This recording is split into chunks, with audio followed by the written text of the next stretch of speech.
Hi, thanks for joining me on another episode of the Post-Separation Abuse podcast. Thank you for those of you who are new listeners, and thank you for those of you who are regular listeners tuning in every time a new episode is released. Thank you so much. I appreciate your support. Thank you also to all the women who have shared with me just how much they've been enjoying the podcast, including some women who have told me in the past few days that they have binge listened to every episode before booking their discovery call. I really love hearing your feedback, so please keep it coming. In today's episode, I want to start talking about post-separation abuse and the different types of post-separation abuse, going a little bit more in depth with the different ways that post-separation abuse can manifest. So this will be a series of episodes covering the different forms of post-separation abuse. Importantly, I'm not going to be covering absolutely everything there is to cover when it comes to post-separation abuse. But what I do want to do is cover the ways in which post-separation abuse most often shows up. In this episode today, I'll be talking about the way in which perpetrators use systems and institutions as part of their campaign of post-separation abuse. Before we get into the nitty-gritty of that, what I do want to reiterate is that post-separation abuse has always been preceded by some form of family violence. There's prior coercive control, and it's worth noting that where there has been one form of family violence, there's usually multiple forms of family violence. There's prior coercive control, prior emotional and psychological abuse, prior intimidation, prior use of male entitlement and privilege, prior denying, blaming, and minimising, prior financial abuse, and in some cases, prior physical violence. But it is worth noting that the vast majority of family violence and post-separation abuse is not physical. After separation, family violence morphs into post-separation abuse and often involves an unrelenting focus on the protective parent, ongoing intimidation and harassment, attempts to isolate the protective parent, intrusive communication, allegations of withholding, gatekeeping or alienation when protective parents try to shield the children. And it's important that we're aware that this is underpinned by a desire to gain and maintain power and control. I know I've said a few times in various podcast episodes that most abusers do not have a personality disorder, but I'll say it again here. Most abusers do not have a personality disorder, and it's possible to have traits consistent with one or more personality disorders and not have a mental illness or a personality disorder. It is possible for someone to be very narcissistic, for someone to be grandiose, for someone to be very entitled and not have a personality disorder. It's really important that we're aware of that. Far too many women, in particular, assume their former partner must have some form of mental illness or personality disorder because of the level of entitlement of their ex-partner, because of the unrelenting focus from their former partner, because of the desire to maintain that power and control and the lengths that they will go to. And what we need to understand is that these are the hallmarks of entitled abusive men. It's not necessary to have a personality disorder to display those behaviours. This is what underpins all male violence. This is what underpins all men's choice to abuse. Now on to the way in which perpetrators of family violence and post-separation abuse will attempt to utilise systems and institutions. And this can be referred to as systems abuse, legal abuse, institutional abuse. You get the idea.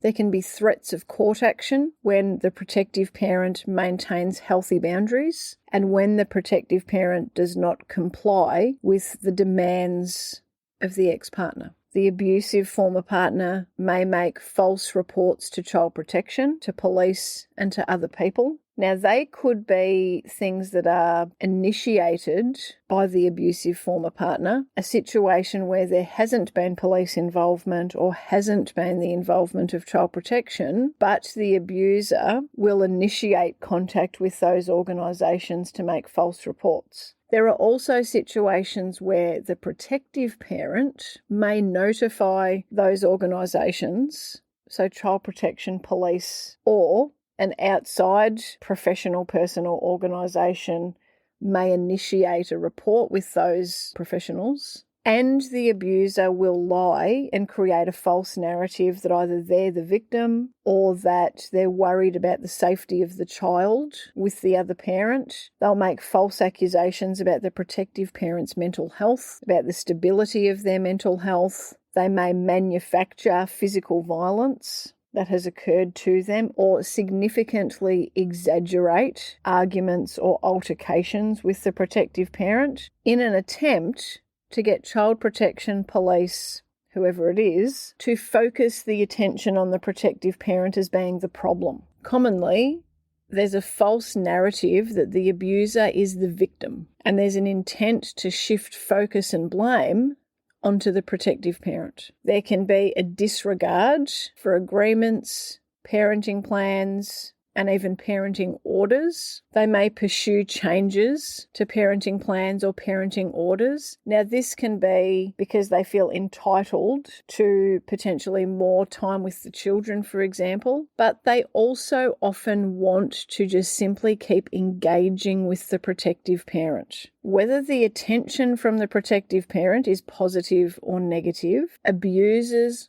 want the attention. Attention equals control. They want to maintain their role as the puppet master. Other ways in which abusers perpetrate systems abuse and legal abuse is that they tend to have a propensity for seeking equal shared parenting time, sometimes referred to as 50-50 parenting time, despite the best interests of the children, and even in the absence of any genuine interest in the children or any genuine display of wanting a connection with the kids. And you'll know that there's a problem with the motivations of the abusive parent seeking such a significant amount of parenting time, because these people have often been very disinterested parents during the course of the relationship, with the exception of sometimes liking to put on a bit of a show of how wonderful they are when there's an audience. So an outsider might have a positive view of that person as a great parent, but the reality behind closed doors is often very, very different. And this is where we need to be questioning the motivations of people, in this case abusers, who are seeking such a significant amount of parenting time. Oftentimes this is related to wanting to reduce child support obligations, to wanting to be able to control the children. This is because abusive people, specifically abusive men, controlling men, tend to view their children as possessions or extensions of themselves. And it's not that they don't love their children. I'm sure these men think that they do. The problem is that their experience of love, their perspective of love, their view of love is twisted. It's enmeshed with themes of control, of ownership, of dominance, of possession, those sorts of things. And that's a problem. That's not someone who is a good father. That is not someone who genuinely has the best interests of children at heart. And that is not someone who children should be spending significant time with, especially not in a week about or equal shared basis. Threats of court are really, really common, particularly either leading up to separation when there's just been those initial conversations. There can be threats of, oh, you'll get nothing. You'll get nothing. And I'll be entitled to 50% of the care time with the kids. I know my rights, blah, blah, blah. Or soon after separation. So when you're trying to come to an agreement, about a financial settlement or about a parenting plan, whether they've genuinely had legal advice or not. They will say that they have, and even if they have, they will give you a very skewed version. So controlling abusers tend to pick out information that they're given from lawyers that suits themselves. And we've also got to keep in mind that they usually have not given the lawyer the full picture, the full scenario. They've told the lawyer their narrative. They have not turned up to the lawyer's office saying, "Hey, I've been perpetrating family violence for the past decade. What can I expect in terms of parenting orders if this goes to court? Or what is in the best interests of our children post-separation?" This is not what your former partner is saying to the lawyer. They will have a particular narrative, likely one that frames themselves as being the victim and you as being unreasonable or mentally unstable or trying to take the kids away. You get the idea. The lawyer will then provide them with information based on that, and then that is then what your former partner will use to frighten you. I know my rights, I've spoken to a lawyer, I know what I'll get if this goes to court, you should just agree now, etc. You get the idea. And unfortunately, this tactic often works. It's scary. It can lead women to think that, well, hey, maybe he has got legal advice, and if that's what he's been told, then maybe that's correct. Maybe I should really just be giving in now because I don't want to get in trouble by the judge. I don't want to get in trouble throughout this court process or have to spend lots of money that I might not even have and potentially end up with that outcome anyway. So it's worth keeping in mind that whatever your former partner tells you about what they've been told, to take it with a grain of salt. Legal letters can also be part of this process. So former partners getting their lawyers to send you letters that, frankly, I'm going to use the word threatening, because when they keep using phrases like, "Our client has provided instructions to initiate court proceedings if you don't blah, blah, blah," that's a threat. Come on, that is threatening. I'm so angry on behalf of the women who receive legal letters like that. I received legal letters like that, and it's horrible. And they are threatening and they are coercive. They are coercive. They are designed to scare women into providing a certain amount of parenting time, regardless of whether or not that parenting time is in the child's best interests, regardless of whether or not that parenting time is safe. And I think in a country where family violence is so prevalent, in a country where post-separation abuse is so prevalent, in a country where so many women are being killed on a regular basis by partners or former partners, the fact that there are lawyers who just simply take the word of a man that walks in about what the situation is, the fact that there are lawyers who would just believe what comes out of this man's mouth regarding his situation and put things in a letter to his former partner based on that,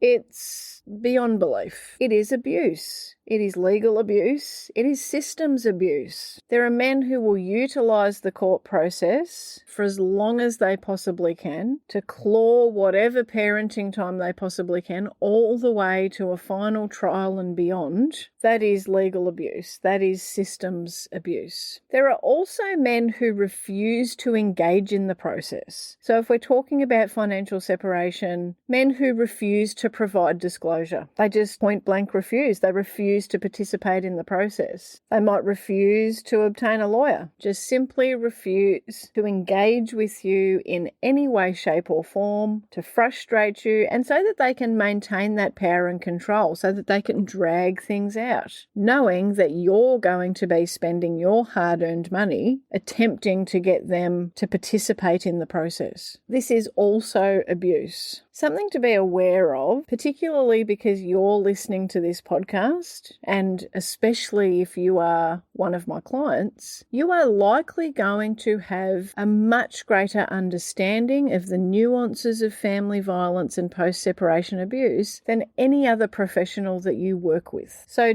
don't assume that your lawyer understands what you mean by legal abuse. Don't assume that your barrister understands. Don't assume that your psychologist or counsellor understands. You may need to very clearly articulate what you have experienced from your former partner. You will likely need to provide very specific examples to paint that picture, and learning to do that is a really important skill. This is something that I support my clients with in their work with me if that's something that we decide will be important in them optimizing their overall outcome. Now, the things that I've mentioned in this episode are not a complete list of legal abuse, systems abuse, or the way in which perpetrators can utilise systems and institutions to continue their reign of terror. However, I hope you've gained some further insight into that topic. Join me next week as I cover other aspects of post-separation abuse and some other ways in which controlling former partners attempt to continue to gain and maintain control. If you're struggling right now with a former partner, or if you're someone who's contemplating separation and would like some specialised support with what it is that you're navigating, please head to my website, danielleblackcoaching.com.au. Please book a free 30-minute discovery call to have a chat with me. Please also take the time to have a look around on my website, including the areas where I talk about the different ways in which you can work with me and the costs involved with that. There's also other information on my website regarding high conflict personalities and post-separation abuse. Thank you so much for your time. I'll talk to you soon. There's a moment where the noise stops landing, where the chaos loses its hold. That's it for today's episode of the Post-Separation Abuse Podcast. If you found this helpful, you'll love the Post-Separation Parenting Blueprint, the foundation of everything that my team and I teach, now available to all protective parents. Whether you work with us one-on-one or navigate your journey independently, the blueprint is where everyone starts. Whether you're thinking about separating, in the early stages of separation, wanting to avoid your kids being trapped with unsafe or inappropriate care arrangements, or perhaps needing to challenge and change current arrangements, and even if you're currently in the court system for parenting matters. I created the blueprint as a gift to all of my fellow protective parent warriors because the journey of being a change maker and a cycle breaker can't be done alone, and the blueprint is the one post-separation parenting resource that gets it right. Child development, safety and well-being put first, with the evidence to back it up. The blueprint gives you the same strategic frameworks that my team and I use in private one-on-one coaching, and it's available on an online platform for you to access whenever and wherever you need. You can also ensure that you're up to date with any new announcements by checking in regularly to the website danielleblackcoaching.com.au. Until next time, take care. And please always remember, you are your child's greatest protector.